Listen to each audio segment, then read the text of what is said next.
नमस्कार दोस्तों, आज मैं आपकी मुलाकात कराने वाला हूं आईडीबीआई बैंक में रीवा और शहडोल संभाग में एरिया मैनेजर के पद पर पदस्थ सुरेश सर से।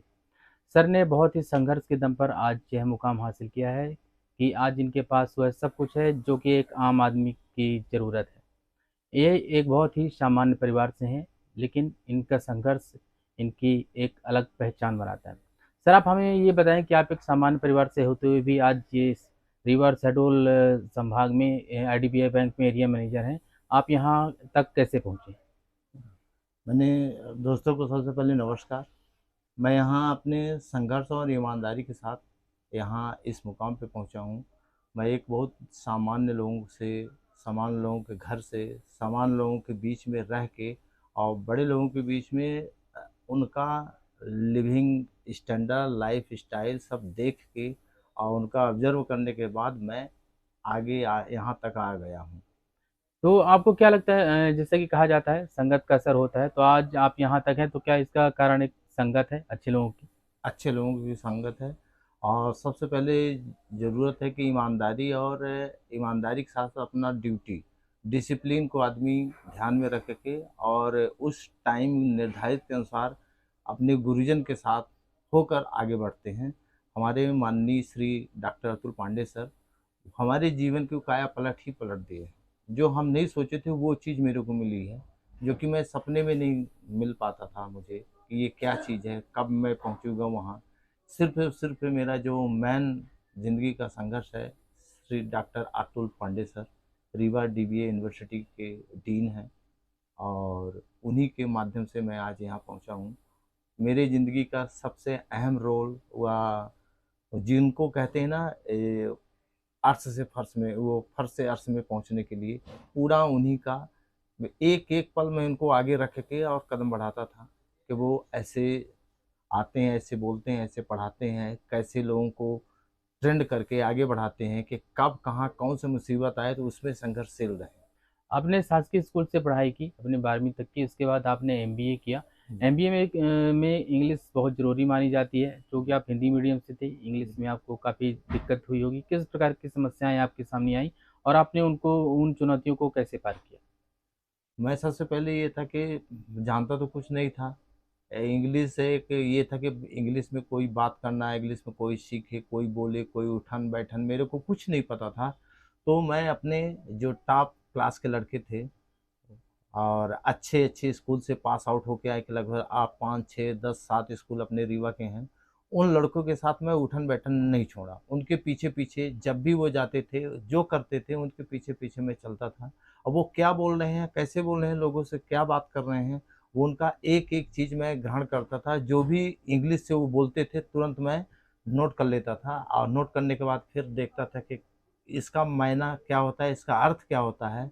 उस अर्थ को मैं ना जानते हुए भी उस अर्थ को मैं बोलना, सीखना, पढ़ना देख लेता था, बस हो गया। स्थिति के अनुसार अनुमान लगा लेता था कि इसका मतलब ये होता है। आपको एमबीए करने की प्रेरणा कैसे मिली? आप ये किसी और फील्ड में भी जा सकते थे, आपने एमबीए ही क्यों किया? एमबीए में पढ़ने से ये हुआ कि हम जब भोपाल में रहते थे तो मुझे ऐसा लगा कि लोग लोग क्या, बड़े लोगों से मिलना है, उठने का, बैठने का, उनका बोल चाल और बड़े बड़े company, TV organization, news paper, ये सब सारी चीज़ें देख के मैं टाइम्स ऑफ इंडिया बीच बीच में देखता था कि लोग आते हैं, टाई लगा के आते हैं, स्पोकन इंग्लिश बोलते हैं।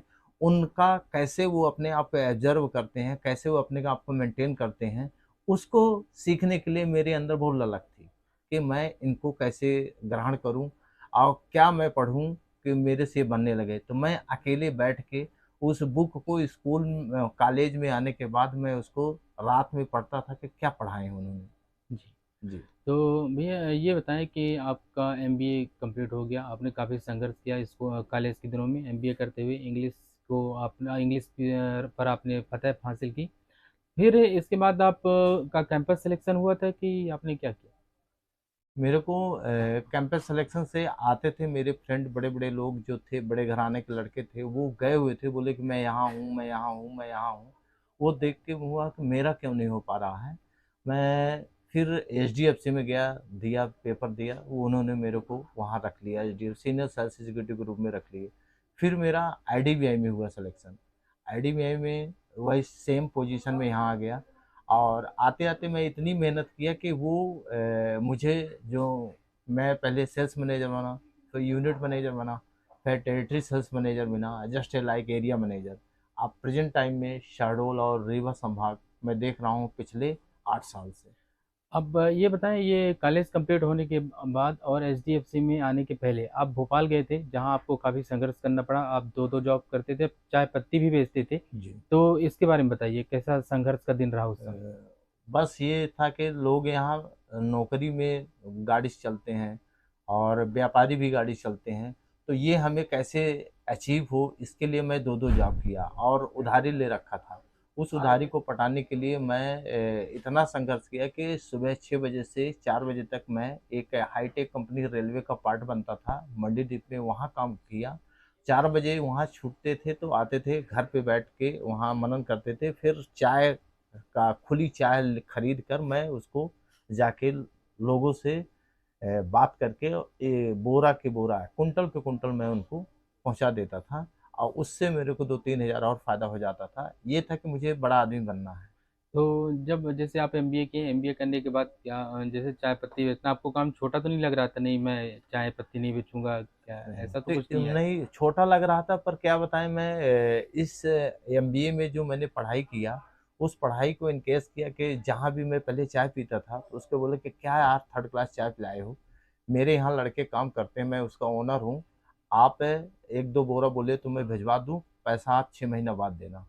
फिर वो पैसा मेरा सेकंड महीने ही पैसा आ जाता था। हम्म। उसी को मैं 1 से 2, 2 से 3, 4 से 10 दुकान पकड़ रखा था, हम्म। बड़ी बड़ी दुकान, जहाँ की मंडी द्वीप यहाँ टीटी नगर न्यू मार्केट में मैं अपनी 5-7 दुकान को ऐसे लगा के रखा था कि वो चाय पत्ती वहाँ डायरेक्ट सेल होती थी, 1 कुंटल 2 कुंटल, और मैं ज़्यादा से ज़्यादा 2 कुंटल खरीदता था चाय पत्ती। उस 2 कुंटल चाय पत्ती को एक एक दुकान में पहुँचवाता था, और मैं ही पहुँचाता था, बोलता था कि मैं उसका ओनर हूँ, और वो चाय एक बार लीजिए और फिर देखिए कि चाय पत्ती इसका क्या है। मतलब भोपाल और का समय काफ़ी संघर्ष में रहा, दो जगह जॉब करते थे आप भी। जी और काफ़ी समस्या, आर्थिक समस्याएं भी उस समय आती होंगी आपके पास। जी जी जी, उसी टाइम शादी हो गया था। हम्म। तो ये हुआ कि स्टैंडर्ड आदमी को वो ना लगे, और शादी मेरा ऐसे घराने में हुआ है कि जो कि हमारे रिलेटिव काफ़ी हाई प्रोफाइल हैं, और वो एडीजे हैं, जी। सास एडीजे हैं, हम्म। और हेडमास्टर हैं सास। तो वहाँ के स्टैंडर्ड को मेंटेन करने के लिए मुझे इतना सारा संघर्ष करना पड़ा।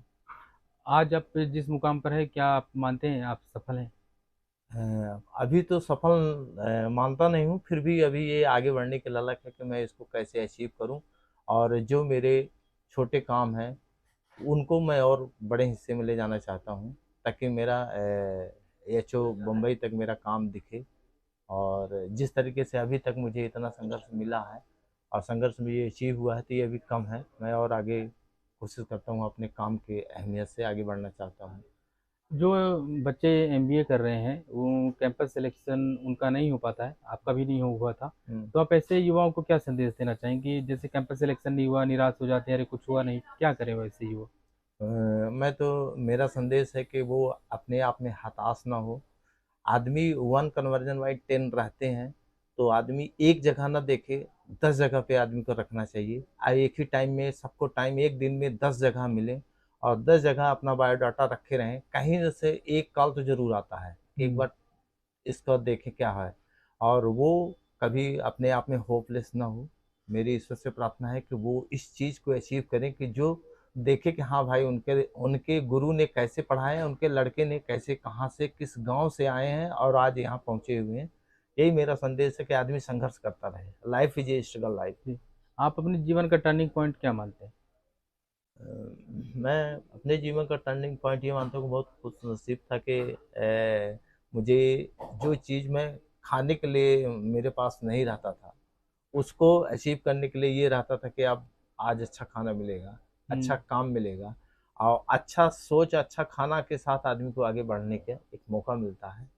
कभी ऐसी परिस्थितियां भी आई होंगी जब एक टाइम खाने के लिए भी लगा होगा? हाँ, एक दिन नहीं, 5-5 दिन हम ऐसे ही रहते थे। हम्म। प्रसाद वहाँ बिरला मंदिर था, बिरला मंदिर के पास जाता था, नारियल खा के रहता था।